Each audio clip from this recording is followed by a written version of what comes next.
Hello everyone, as per the personality study of Akhenaten from the Year 12 Ancient History syllabus, today we are discussing the early building program of Amenhotep IV, though this video will focus exclusively on the work at East Karnak. Our learning outcomes are to evaluate the role of historical features, individuals and groups in shaping the past, and to assess the significance of historical features, people, places, events and developments of the ancient world. The building program of Amenhotep IV at East Karnak is a huge jigsaw puzzle, of which there are tens of thousands of talatat blocks found within the fill of the 2nd, 9th and 10th pylons, as well as in Luxor and Medamud. These talatat, which are so named based on their size of 52 times 25 times 22 centimeters, are small and can be easily carried, speeding up the construction of buildings. These buildings in turn were constructed out of limestone rather than the usual sandstone. In addition to 4 sun temples and 1 kiosk or small booth formed out of talatat, the constructions at East Karnak by Amenhotep IV had distinctive colossal statues. Notably, these buildings are believed to have been built just outside of the Temple of Amun-Ra enclosure walls. These temples were a departure from traditional temple architecture, as they were constructed quickly with the benefits of talatat. They were decorated in sunk relief, their artistic style was exaggerated, and the temples are believed to have been open to the sky. The Akhenaten, which translates to "the sun disk is found," is perhaps the most famous, and yet its destruction was so complete in antiquity following the reign of Akhenaten that there are no foundations left, though there are over 280 attestations of the name. Based on the talatat, it is believed that this building measured 130 meters by 216 meters and stood within a mud brick enclosure wall. Thematically, the artwork focuses around the said festival of the king, also known as the Jubilee, which Amenhotep IV celebrated in years 2 to 3 of his reign. The architecture and decoration were oriented to the east, namely the rising sun, and it likely had a colonnaded corridor that was 11 meters wide with square pillars spaced 2 meters apart. South of the court there were colossal statues of Amenhotep IV. These are the famous colossal statues of Akhenaten that have become so ubiquitous with the early artistic style of the Amarna period. As mentioned before, the scenes are focused on the king's said festival or Jubilee, something that was traditionally celebrated, according to the Rosetta Stone, in the 30th year of the king's reign, not the 2nd year. So this in and of itself is quite unique and interesting, and some, such as Reeves, have hypothesized that Amenhotep IV may have reached 30 years if some years of a co-regency are considered. However, as pointed out by Gohari, there are also some instances in which Egyptian rulers in the 18th dynasty celebrated jubilees at different years.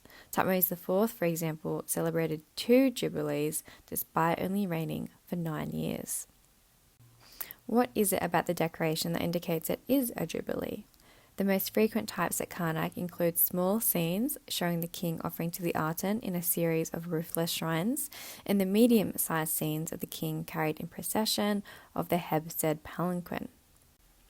A second building, known as the Booth of Aten in Jempa Aten, is attested 5 times in the talatat. As suggested by the name, this monument was likely a small shrine within the Jempa Aten. Not much is known about this building, except that Nefertiti is shown on the talatat, where the name of the shrine occurs. The mansion of the Benben was a temple dedicated to the solar cult and may have been within the confines of the Jempa Aten or adjacent to it. It was closely associated with the Jempa Aten, however it appears to have been dedicated or more closely linked to Nefertiti. Nefertiti is represented as the sole officiant making offerings and performing rituals, and Amenhotep IV is nowhere to be found. As stated by Redford, the Hewitt Benben is the only temple from East Karnak that has a connection to the earlier solar cult at Heliopolis, as the Benben stone was sacred to the god Ra and is linked to the primeval hill, which was a land that arose out of the water at the time of creation. The emphasis on Nefertiti at this temple, including undertaking offerings, was unprecedented. The reigning monarch was the chief priest of all the gods and who typically would perform all of the rites. It has been theorized that this temple may thus have been the female counterpart of the Gempa Aten, showing that the Aten was both a mother and father god. Overall, the prominence of Nefertiti here is very interesting and, as stated by Redford, wholly unexpected. They suggest Nefertiti was politically dominant and a force to be reckoned with. In terms of layout, the temple structure is actually unknown. Architectural elements indicate that it did have a hall or a colonnade with tall, slender pillars over 10 meters in height, and it is on these square pillars that the queen and occasionally a daughter were depicted shaking sistra in adoration of the god beneath the rays of the Aten. The interior walls also appear to have been thin, namely 52 centimeters thick, as some talatat are decorated on both sides. Was this a result of the rapid construction at East Karnak? The Red Menu is another building potentially commissioned around year 3 with an obscure purpose. Redford in Akhenaten, the heretic king, page 72, states that though the purpose eludes us, it is a fair guess that it was cultic in some manner. No inscriptions have been matched that would reveal to us its function explicitly, though it is mentioned in the Talatat 36 times. The scenes from this building are notable. They include armed troops surrounding Amenhotep IV as he leaves his palace, chariot scenes, foreigners, and an abundance of paramilitary units with military standards. There are also rituals in abundance with depictions of some 79 braziers with offerings, presumably for the god Aten. Most of the blocks associated with this temple were found within the fill of the 9th pylon at Karnak and the Luxor temple. Numerous chariot scenes show Amenhotep IV, Nefertiti, and other members of the royal household, and it is believed that, like their later counterparts from the tombs of Amarna, they have been depicted moving between the palace and various temples to preside over ceremonies and offerings. Like the Rud Menu, the purpose of the Teni Menu eludes scholars, but due to its proximity and association with the other buildings at East Karnak, its function was also likely cultic. The remains of this monument were found within the fill of the 9th pylon at Karnak, though there are only 11 attestations of the name itself. In the scene on the right, Amenhotep IV and Nefertiti are depicted standing, with hands up, raised to the Aten. A frieze across the top of the kiosk, in which the king appears, has a row of cobras with hands held up in a gesture of worship. The scenes of the temple are predominantly domestically oriented and include bread making and storing wine and foray, though there are also scenes of the king engaged in cultic activities. Due to this domestic focus, Dodson has suggested that it may have served a residential purpose, though others see it as intimately connected to the other temples at East Karnak. In summary, there are at least 5 buildings from East Karnak.